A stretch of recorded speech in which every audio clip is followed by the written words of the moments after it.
Salut, je m'appelle Julien. J'ai vu de mes propres yeux un milliardaire se moquer des dessins de ma fille de 10 ans, alors que son yacht de 250 millions d'euros était sur le point de sombrer au milieu du port de Saint-Tropez. Il ricanait de ses gribouillis, sans se douter que toute sa fortune, sa réputation et même sa vie dépendèrent de la vérité cachée dans les crayons de couleur de cet enfant qu'il ignorait. Le plus fou dans tout ça, c'est que les meilleurs ingénieurs du monde étaient là, avec des équipements valant des fortunes, et ils étaient tous complètement perdus, aveugles face à ce que ma fille, elle, voyait si clairement. Vous êtes-vous déjà senti invisible, même en sachant au plus profond de vous que vous aviez la réponse que tout le monde cherchait désespérément? Avant de vous raconter comment ma fille, Maya, avec un simple carnet et des crayons de couleur, a fait taire les meilleurs ingénieurs navals d'Europe, et comment le visage arrogant de ce milliardaire s'est décomposé quand il a compris que son empire flottait grâce à elle, commentez ici pour me dire de quelle ville vous regardez et abonnez-vous à la chaîne. Croyez-moi sur parole, vous ne voudrez absolument pas manquer l'expression de ces experts quand une enfant de 10 ans a pointé du doigt la faille fatale qu'ils n'ont jamais réussi à trouver. C'est une histoire qui mérite d'être entendue, surtout si on vous a déjà dit que vous étiez trop petit, trop jeune ou pas assez qualifié pour comprendre. Tout a commencé sur le pont lustré de l'Horizon, un super yacht flambant neuf, un monstre de technologie et de luxe amarré dans une zone privée du port de Saint-Tropez. L'ambiance n'était pas à la fête. Une vibration sourde, persistante et profondément inquiétante parcourait la coque du navire, un problème qu'aucune des équipes d'ingénieurs de renommée mondiale n'arrivait à diagnostiquer. Le propriétaire, Arnaud de la Roche, un magnate connu pour son tempérament impitoyable, était au bord de l'humiliation publique. Son jouet à 250 millions d'euros, symbole de sa toute-puissance, était défectueux avant même sa première sortie en mer. La pression était immense. Chaque minute qui passait était une insulte à sa perfection affichée, et sa colère grandissait. Ma fille, Maya, était là, assise dans un coin du salon principal, loin de l'agitation. J'étais juste l'électricien, le type qu'on appelle en urgence pour des ajustements de dernière minute sur l'éclairage. Personne ne faisait attention à elle, et c'était très bien comme ça. Pendant que les adultes paniquaient, elle était dans son monde, complètement absorbée par son carnet. Elle ne dessinait pas des maisons ou des fleurs comme les autres enfants. Ses pages étaient remplies de lignes complexes, de spirales colorées, de motifs qui semblaient abstraits, mais qui, je le savais, représentaient ce qu'elle percevait autour d'elle. Pour les autres, c'étaient des gribouillis d'enfants. Pour moi, je savais que c'était sa façon de voir le monde, d'écouter les machines avec ses yeux. Le mépris était palpable. L'équipage, stressé par la fureur imminente de Delaroche, la regardait comme un obstacle, un objet fragile et dérangeant qu'il fallait garder à l'écart. « Ne touche à rien, petite », lui avait lancé un membre de l'équipage d'un ton sec, sans même un regard.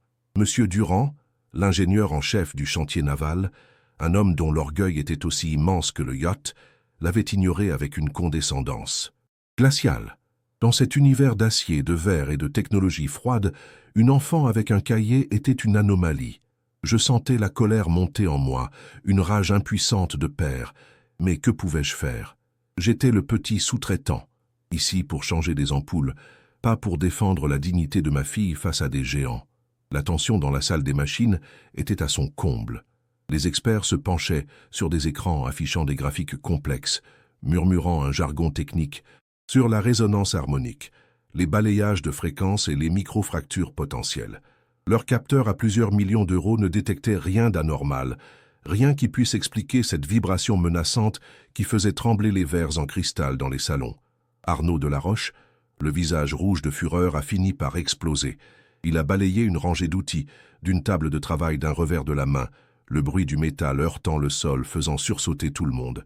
Alors, s'est-il hurlé à l'ingénieur en chef. « Votre génie est-il en panne, Durand ?» Le silence qui a suivi était assourdissant, un aveu collectif d'échec. C'est à ce moment précis, dans ce silence pesant rempli de honte et d'échec, que j'ai vu la véritable nature de ces hommes. Monsieur Durand, l'ingénieur en chef, s'est redressé, le visage blême mais essayant désespérément de sauver la face. Il a commencé à marmonner des excuses techniques, parlant de la nécessité de faire venir un équipement encore plus spécialisé d'Allemagne, un scanner à résonance subatomique ou une autre absurdité hors de prix. Il s'accrochait à sa science, à ses diplômes, à tout ce qui le définissait comme un expert, incapable d'admettre la vérité la plus simple. Il ne savait pas. Son orgueil était une forteresse, et même face à la catastrophe imminente, il refusait d'en abaisser le pont-levis. Pour lui, l'échec n'était pas une option, c'était une impossibilité conceptuelle, et il préférait blâmer l'outil plutôt que l'artisan.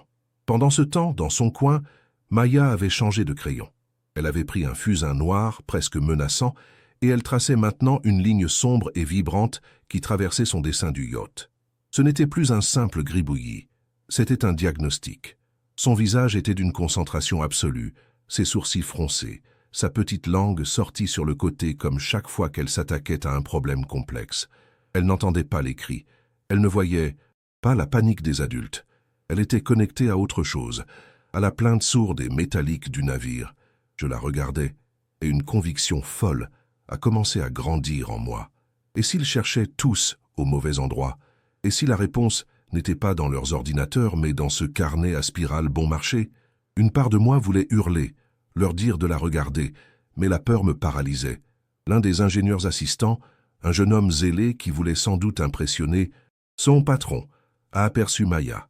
Il s'est approché d'elle, un faux sourire plaqué sur son visage tendu. « Ce n'est vraiment pas le moment pour les dessins, ma grande », a-t-il dit d'un ton faussement paternel, mais dont la condescendance transperçait chaque syllabe. Il a même tendu la main pour prendre son carnet, comme on confisque un jouet à un enfant turbulent. Maya a serré son cahier contre sa poitrine, un geste de protection instinctif. Elle n'a rien dit, mais j'ai vu la lueur dans ses yeux s'éteindre un instant, remplacée par une ombre de confusion et de peine. C'était une humiliation de plus, petite mais cruelle, un rappel brutal qu'à leurs yeux, elle n'était qu'un élément de décor, une distraction insignifiante dans leur monde sérieux et important. Ignorant complètement cet incident, Durand a réussi à convaincre Delaroche de tenter une dernière analyse. Ils allaient isoler les sections de la coque et faire passer des impulsions électromagnétiques, une procédure risquée qui pouvait endommager les systèmes de navigation. C'était une manœuvre désespérée, l'équivalent technique d'une prière. J'observais cette scène avec un sentiment d'absurdité totale. Des hommes bardés de diplômes, manipulant des appareils valant plus que ma maison, s'apprêtaient à lancer une opération complexe et potentiellement dangereuse, alors que la vérité, j'en étais de plus en plus persuadé, était là, capturée en noir et blanc par une enfant de 10 ans qu'il venait de réprimander pour avoir gribouillé. Le contraste était si violent, si injuste, que j'ai dû serrer les poings dans mes poches pour ne pas éclater. Le monde était vraiment à l'envers. Je me suis souvenu de mon propre grand-père. C'était un horloger, un homme simple qui passait ses journées penché sur des mécanismes minuscules, des rouages pas plus gros qu'une tête d'épingle. Il me disait toujours « Julien, une machine ça a une âme. Si tu veux savoir ce qui ne va pas, tu ne peux pas te contenter de regarder. Tu dois l'écouter, la sentir. Parfois la panne ne crie pas, elle murmure. » Il posait le dos de sa main sur le boîtier d'une vieille montre et fermait les yeux, attendant de sentir la vibration anormale, le hoquet invisible que seul le contact direct pouvait révéler. En regardant Maya, je voyais mon grand-père. Elle ne faisait pas autre chose. Elle écoutait le murmure du yacht, un son que les capteurs sophistiqués des ingénieurs, conçus pour détecter des cris, étaient incapables d'entendre. L'analyse électromagnétique a été un échec spectaculaire. Non seulement elle n'a rien révélé de nouveau sur la vibration, mais elle a provoqué un court-circuit dans une partie du système d'éclairage du pont principal, plongeant une section du yacht dans une semi-obscurité angoissante. Ce fut la goutte d'eau. Le dernier semblant de contrôle s'est évaporé. Arnaud Delaroche n'a même plus crié. Il s'est affalé sur une caisse à outils, le visage défait, l'arrogance évaporée pour laisser place à un désespoir pur et glacial. Il ressemblait à un roi déchu, contemplant les ruines de son empire. Le silence qui s'est installé était différent cette fois. Ce n'était plus un silence de tension, mais un silence de défaite. Les experts se regardaient, évitant le regard du milliardaire, chacun cherchant un coupable autre que lui-même. La partie était terminée. Ils avaient perdu. C'est là que tout a basculé. Lentement, sans un bruit, Maya s'est levée. Elle a laissé son carnet sur sa chaise et a traversé le salon principal, ses petites baskets faisant un bruit à peine audible sur le sol en teck. Elle n'est pas allée vers les ingénieurs ou vers Delaroche. Elle s'est dirigée vers un mur lambrissé de bois précieux, loin des moteurs, loin de toute la technologie visible. Elle s'est arrêtée devant un panneau anodin identique à tous les autres. Puis, elle a levé sa petite main et l'a posée à plat contre le bois, exactement comme mon grand-père le faisait avec ses montres.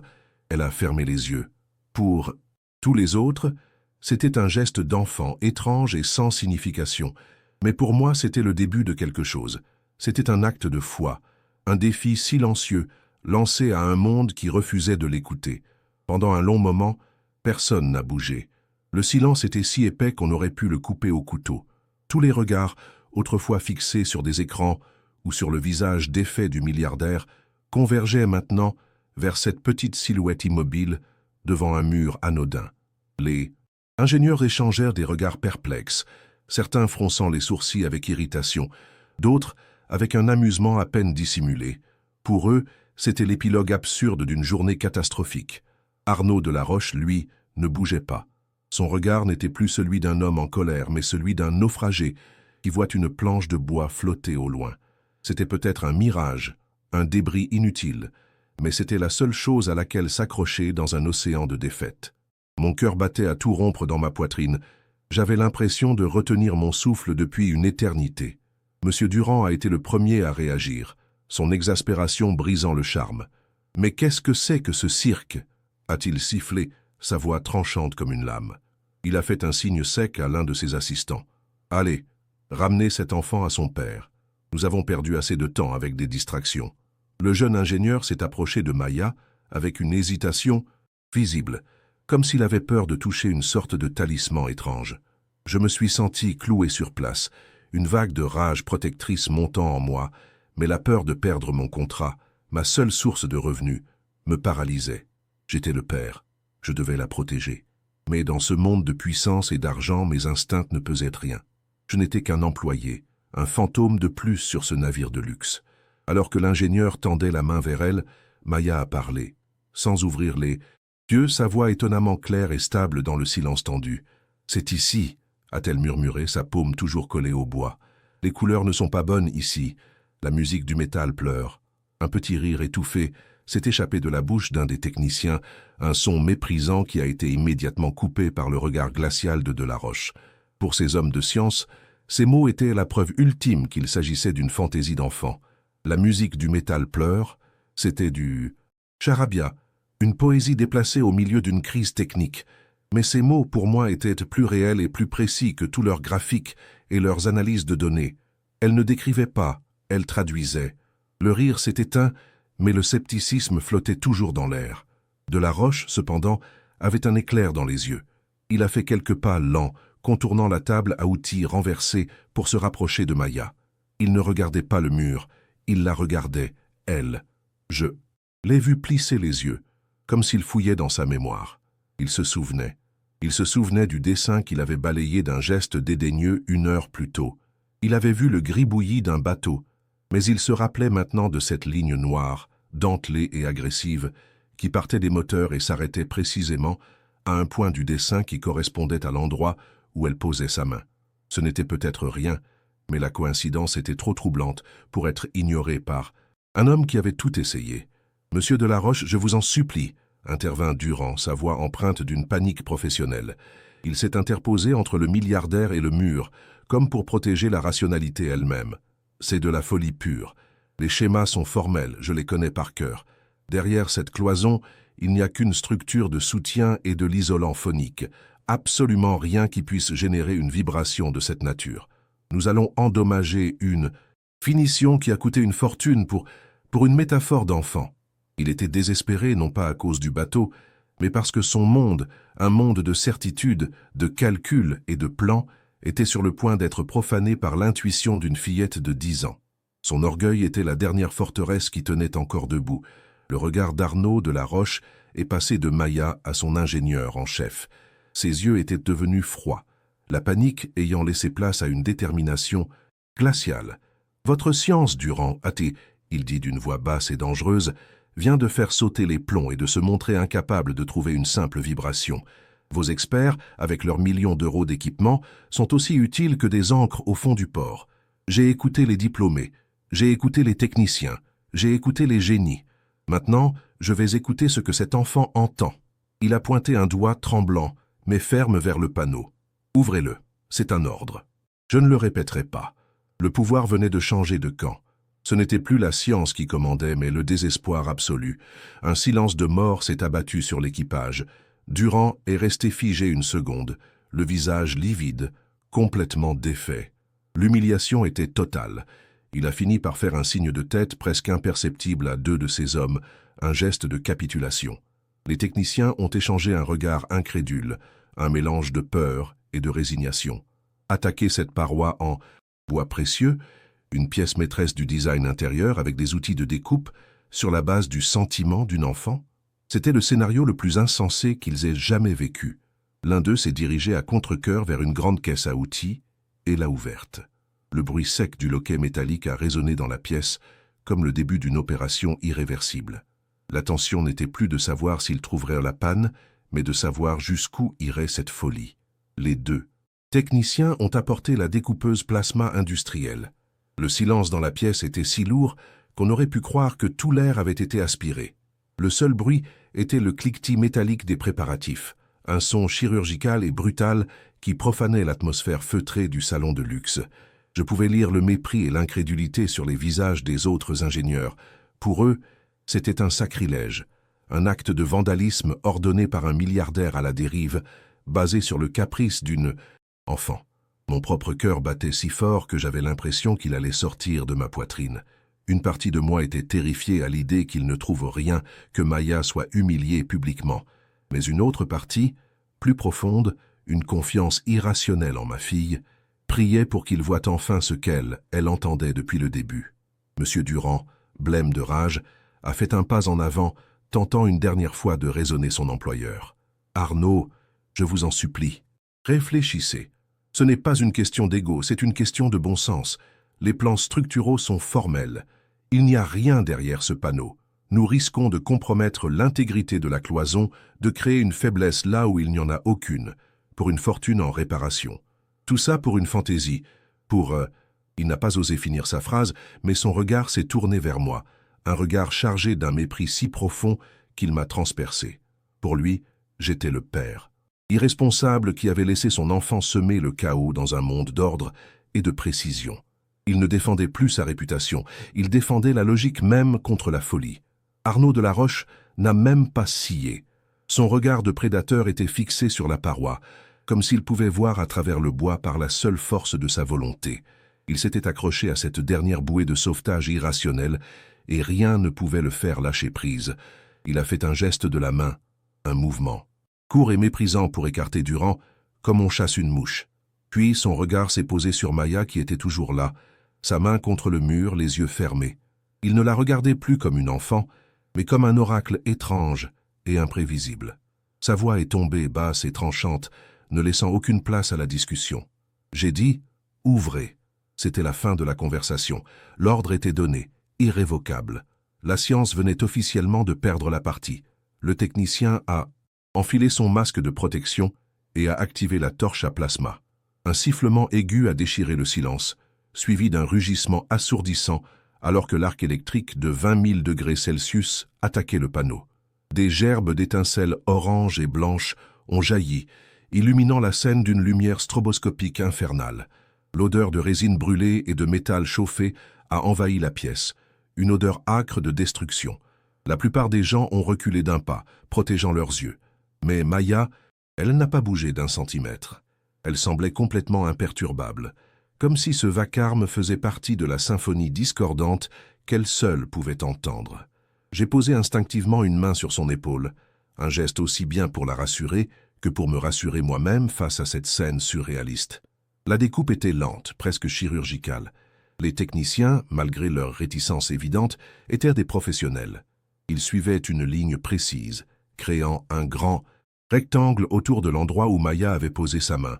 Chaque seconde qui passait étirait la tension à son point de rupture. Les murmures avaient cessé. Tous les regards étaient rivés sur la progression de la découpe. Je pouvais sentir le poids du jugement de tous ces experts, prêts à exploser d'un « je vous l'avais bien dit », triomphant à la seconde où leur scepticisme serait confirmé. Arnaud de la Roche, lui, se tenait droit comme un piquet, les bras croisés, son visage une toile blanche où aucune émotion ne transparaissait. Il jouait son va-tout et l'attente était un supplice pour tout le monde dans cette pièce. Enfin, la dernière coupe a été faite. Le rugissement de la torche s'est tu, laissant un silence encore plus profond et plus lourd qu'avant. Les deux techniciens munis de gants épais ont inséré des outils pour faire levier et ont retiré avec précaution le panneau découpé. Ils l'ont déposé délicatement sur le sol. Tout le monde s'est penché en avant, retenant son souffle. Derrière le panneau, dans l'obscurité de la cavité, il n'y avait rien, absolument rien d'anormal. Juste des câbles bien rangés, de l'isolant phonique gris et la surface lisse de la poutre de soutien principale, exactement comme les plans de Durand l'avaient indiqué. Un soupir collectif de soulagement et de justification a parcouru les rangs des ingénieurs. Durand a esquissé un sourire en coin, un rictus de triomphe amer. Il s'est tourné vers Delaroche, le visage rayonnant d'une suffisance retrouvée. Mais juste au moment où Durand allait parler, le jeune ingénieur assistant, celui qui tenait la lampe de travail pour éclairer la cavité, a froncé les sourcils. « Attendez une seconde », a-t-il murmuré, sa voix à peine audible. Il a rapproché la lampe, concentrant son faisceau puissant sur la base de la poutre de soutien, là où le bois du panneau avait été en contact direct. « Regardez, là !» Au début, ça ressemblait à une simple accumulation de poussière de métal issue de la découpe. Mais ce n'était pas ça. Ce n'était pas de la poussière. C'était une fine ligne presque invisible, une sorte de poudre de métal très fine qui semblait avoir été soufflée de l'intérieur de la poutre elle-même. On dirait, a-t-il commencé, avant de s'interrompre incrédule, on dirait qu'elle transpire du métal. Durand a laissé échapper un rire bref et nerveux, un son strident dans le silence tendu. C'est un résidu de la découpe au plasma, monsieur Delaroche, une simple scorie métallique. C'est parfaitement normal. Mais son assurance sonnait faux, même à ses propres oreilles. Le jeune ingénieur qui tenait la lampe a secoué la tête, les yeux écarquillés. « Non, monsieur, regardez, la poudre n'est pas sur la surface, elle sort de la poutre. C'est comme si elle suintait. » Il a passé son doigt ganté dessus, et la fine poussière grise s'est collée à lui, révélant une ligne sombre et humide en dessous. Ce n'était pas une scorie, c'était un symptôme que tous leurs instruments sophistiqués avaient été incapables de détecter. L'air s'est à nouveau chargé d'une tension insoutenable, le triomphe de Durand s'évaporant en une seconde. Maya, qui était restée silencieuse jusque-là, a fait un pas en avant. Son regard était fixé sur la poutre mise à nu. « La musique ne pleure plus », a-t-elle dit d'une voix douce, mais incroyablement claire. « Elle est juste cassée, ici. » Elle a pointé son petit doigt exactement sur la ligne de poudre métallique. Ces mots, si simples, si poétiques, ont eu l'effet d'une décharge électrique. Pour les ingénieurs, c'était encore du charabia. Mais pour Arnaud Delaroche, c'était la pièce manquante du puzzle. Cassé. Il a regardé le dessin que je tenais toujours, la ligne noire agressive qui se terminait exactement à cet endroit. Il a regardé la poutre, puis ma fille. La connexion s'est faite dans son esprit, une évidence brutale et terrifiante qui balayait des années de certitude technique. Sans un mot, Delaroche a arraché la lampe de travail des mains du jeune ingénieur. Il a écarté brutalement Durand, qui tentait de protester à nouveau, et s'est agenouillé sur le sol en teck, son costume à plusieurs milliers d'euros traînant dans la poussière de la découpe. Il a approché la lumière si près de la poutre que la chaleur de l'ampoule aurait dû faire fondre l'isolant. Son visage n'était plus celui d'un milliardaire humilié, mais celui d'un chirurgien examinant une blessure mortelle. Il a retiré son propre gant en cuir, fin et avec une délicatesse surprenante, a passé son index nu sur la ligne de poudre. Je l'ai vu froncer les sourcils, sentant la texture, la granularité, l'anomalie que la science avait déclarée inexistante. Dans ce geste, il a abandonné ses experts et a mis toute sa foi dans le sens du toucher. Puis il a sorti de sa poche un objet inattendu, une simple carte de crédit en métal noir. D'un geste précis, il l'a utilisée comme une raclette, grattant doucement la surface de la poutre, là où la poudre s'accumulait. La fine couche de métal a été balayée, révélant ce qui se cachait en dessous. Ce n'était pas grand-chose, pas une faille béante. C'était une minuscule fissure, pas plus large qu'un cheveu, mais qui s'étendait en une toile d'araignée mortelle sur près de 10 centimètres. Sous la lumière crue de la lampe, elle brillait faiblement, une signature sinistre gravée dans l'acier. C'était la faille, la micro-fissure de contrainte que la résonance harmonique avait créée, jour après jour. La blessure invisible qui aurait fini par briser la colonne vertébrale du yacht en pleine mer, l'envoyant par le fond avec tout son équipage. Un silence de mort est tombé sur la pièce. Un silence si profond, si absolu, qu'il semblait absorber tous les autres sons. On aurait entendu une mouche voler. Puis un bruit sec a brisé le silence. Un des techniciens a laissé tomber sa clé à molette, le métal heurtant le pont avec un fracas qui a fait sursauter tout le monde. Tous les regards étaient fixés sur cette minuscule toile d'araignée, cette blessure fatale révélée par une enfant. J'ai tourné la tête vers M. Durand. Son visage, si plein d'arrogance et de certitude quelques minutes auparavant, s'était littéralement décomposé. Sa bouche était entr'ouverte, ses yeux fixés à la fissure avec une horreur vide. Ce n'était pas seulement son expertise qui venait de s'effondrer. C'était son monde entier, un monde bâti sur la logique, les plans et les diplômes qui venaient d'être anéantis par les gribouillis d'une fillette. Une vague de fierté si intense m'a submergé que j'ai cru que mes genoux allaient flancher. J'ai serré l'épaule de Maya et elle a levé les yeux vers moi, son expression calme et sereine. Elle n'avait pas l'air triomphante ou surprise. Elle avait l'air en paix, comme si le monde s'était enfin mis au diapason de ce qu'elle avait toujours su. Elle avait vu la couleur de la douleur du métal, elle avait entendu son chant brisé, et maintenant, les autres le voyaient aussi. Elle avait simplement traduit la vérité dans un langage que personne n'avait pris la peine d'apprendre. Dans ce moment de chaos et de révélation, elle était la seule personne véritablement calme, le point d'ancrage au milieu de la tempête. C'était sa victoire. Une victoire silencieuse mais plus retentissante que tous les cris de colère du milliardaire. Arnaud de la Roche est resté agenouillé un long moment, fixant la fissure comme s'il était hypnotisé. Puis, très lentement, il s'est relevé. Il n'a pas regardé ses ingénieurs. Il n'a pas regardé Durand. Son regard a balayé la pièce et s'est posé sur Maya. Il a fait quelques pas pour se rapprocher d'elle, son expression indéchiffrable.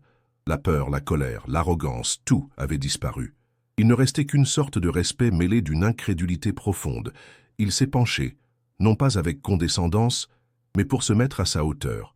Sa voix, quand il a parlé, était à peine un murmure, une voix rauque chargée d'une émotion que je ne lui aurais jamais cru possible. « Comment savais-tu » a-t-il demandé, non pas comme un interrogatoire, mais comme une véritable question, celle d'un homme qui vient de voir l'impossible devenir réalité.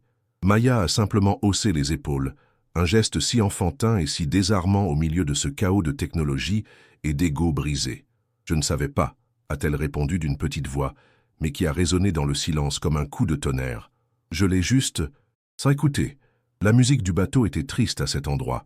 Elle était cassée, comme une corde de guitare qui vibre mal. J'ai juste montré où ça faisait mal. Elle a regardé de la Roche droit dans les yeux, sans peur, avec une simplicité désarmante qui a balayé des décennies de certitude d'un seul coup. Pour elle, c'était évident. Le métal avait une voix, et elle était la seule à avoir pris le temps de l'écouter. Sa réponse, si pure et si loin du jargon technique, a été la gifle finale pour « Monsieur Durand ». Il n'y avait rien à réfuter, aucune équation à opposer. C'était une vérité d'un autre ordre. Arnaud de la Roche est resté silencieux un instant, son regard passant de la fissure à ma fille, puis à son ingénieur en chef. La transformation sur son visage était terrifiante. La surprise a laissé place à une fureur froide, une colère blanche et maîtrisée bien plus effrayante que ses cris précédents. Il ne s'est pas adressé à Durand en le regardant. Il a fixé un point au loin, comme si l'ingénieur n'existait déjà plus. « Durand », a-t-il dit d'une voix dénuée de toute émotion, une voix de juge prononçant une sentence. « Prenez vos affaires, celles de vos experts. Je ne veux plus jamais vous voir, ni sur ce bateau, ni sur aucun de mes projets. Votre facture ne sera pas payée. Considérez que vous me devez de l'argent pour avoir failli me tuer. » Il n'a pas attendu de réponse. Il lui a tourné le dos, un acte de congédiement plus brutal que n'importe quelle insulte. Le silence qui a suivi était celui d'une exécution. Monsieur Durand est resté figé, le visage vidé de toute couleur. Il a ouvert la bouche, peut-être pour protester, pour se défendre, mais aucun son n'en est sorti. Il était brisé. J'ai presque ressenti de la pitié pour lui, un homme dont l'orgueil venait d'être pulvérisé en public par une enfant et une fissure de la taille d'un cheveu. Lentement, comme des automates, ces ingénieurs ont commencé à remballer leur matériel. Les capteurs à plusieurs millions d'euros, les ordinateurs portables affichant des graphiques désormais inutiles, tout était rangé dans un silence de plomb, avec une honte palpable. Ils évitèrent mon regard, celui de Maya, et surtout celui de leur ancien patron. Leur science venait d'être déclarée obsolète par une paire de crayons de couleur. C'est alors que Delaroche s'est tourné vers moi. Pour la première fois, il me voyait vraiment. Je n'étais plus l'électricien, le petit sous-traitant. J'étais le père de la fille qui avait sauvé son empire flottant. « Monsieur », a-t-il dit, et sa voix avait changé. Elle était directe, presque respectueuse. « Votre fille a un don que la science de ces imbéciles ne peut pas mesurer. Je ne sais pas ce que c'est, et franchement, je m'en fiche. Mais c'est précieux. » Il a sorti un carnet de chèques de sa veste. « Je veux financer son éducation, n'importe quelle école, n'importe où dans le monde. Et je vais créer une fondation à son nom, pour les gens comme elle, les gens qui voient ce que les autres n'entendent pas. » Ce n'était pas un acte de générosité, c'était un investissement. Il avait vu la valeur de l'invisible et il voulait la posséder. Puis, il a fait quelque chose d'encore plus surprenant. Il s'est approché de la chaise où Maya avait laissé son carnet de dessin. Il l'a ramassé, non pas avec dédain, mais avec une sorte de révérence. Il l'a ouvert à la page où se trouvait le dessin du yacht, avec cette ligne noire et agressive qui prédisait le désastre. Il l'a regardé longuement, comme s'il déchiffrait une carte au trésor. Puis, avec une délicatesse infinie, il a détaché la page du carnet. Il l'a pliée soigneusement et l'a glissée dans la poche intérieure de son costume, à côté de son portefeuille. Le gribouillis qu'il avait méprisé était devenu sa relique la plus précieuse, la preuve tangible que la vérité se cachait parfois là où on s'y attendait le moins. La légende de « la fille qui voit les sons » venait de naître dans le port de Saint-Tropez. Cette journée a tout changé, mais pas comme dans les contes de fées. Oui, nous n'avions plus de soucis financiers. Oui, Maya a eu des opportunités incroyables, mais j'ai aussi vu une ombre de gravité s'installer dans ses yeux. Son don n'était plus un jeu secret, c'était devenu une chose sérieuse, une chose de valeur que les adultes voulaient comprendre et utiliser. Quant à moi, je n'ai plus jamais regardé une machine de la même façon. Chaque fois que j'entends un grincement ou une vibration, je pense à mon grand-père l'horloger et à ma fille. J'ai compris ce jour-là que la véritable âme d'une machine, sa plus grande force ou sa faille la plus mortelle, ne se trouve pas toujours dans les plans des ingénieurs, mais parfois, simplement, dans les couleurs étranges que seul une enfant a le courage de voir et de dessiner. Le départ des ingénieurs s'est fait dans un silence de plomb, une procession de honte qui contrastait violemment avec leur arrivée triomphale quelques heures plus tôt. Ils rangeaient leurs capteurs sophistiqués, leurs ordinateurs portables et leurs outils de précision avec des gestes lents, presque funèbres. Personne n'osait croiser mon regard, et encore moins celui de Maya. Ils étaient comme des fantômes quittant la scène de leur propre défaite, chassés non pas par une force supérieure, mais par la vérité simple et désarmante d'un dessein d'enfant. Monsieur Durand a été le dernier à partir, un homme brisé dont le visage portait le poids de toutes les certitudes du monde qui venait de s'effondrer. Il n'a rien dit, mais son silence était plus assourdissant que tous les cris de colère de Delaroche. C'était le son de l'orgueil en train de mourir. Après leur départ, Arnaud Delaroche est resté un long moment à contempler la fissure, comme s'il cherchait à en comprendre le langage secret. Il s'est ensuite tourné vers nous, et son expression n'avait plus rien du magnate impitoyable. C'était le visage d'un homme qui venait de toucher du doigt un mystère bien plus grand que lui. Il a réitéré son offre pour la fondation et l'éducation de Maya, mais cette fois, ce n'était plus un ordre ou une transaction. C'était une requête, presque une supplique. Il voulait comprendre, non pas la mécanique, mais le don. Il a pris ma main dans les siennes, un geste qui a surpris tout l'équipage restant. « Prenez soin d'elle », m'a-t-il dit. Sa voix basse et pleine d'une humilité nouvelle. Le monde a plus besoin de ce qu'elle voit que de tous mes bateaux. La vie a changé, bien sûr. Maya a eu accès aux meilleures écoles, mais elle a choisi des tuteurs qui comprenaient sa façon unique de voir le monde, des artistes, des musiciens, et même un vieil acousticien à la retraite qui, comme mon grand-père, croyait que les objets avaient une âme. Mais j'ai vu aussi une part de son enfance s'envoler ce jour-là. Ses dessins sont devenus plus précis, plus techniques. Parfois, en la regardant travailler, je ressens une pointe de nostalgie pour les gribouillis, insouciants d'avant. Son don, autrefois un jardin secret, était devenu une responsabilité. Elle portait désormais le poids de voir les failles que les autres ne pouvaient pas voir.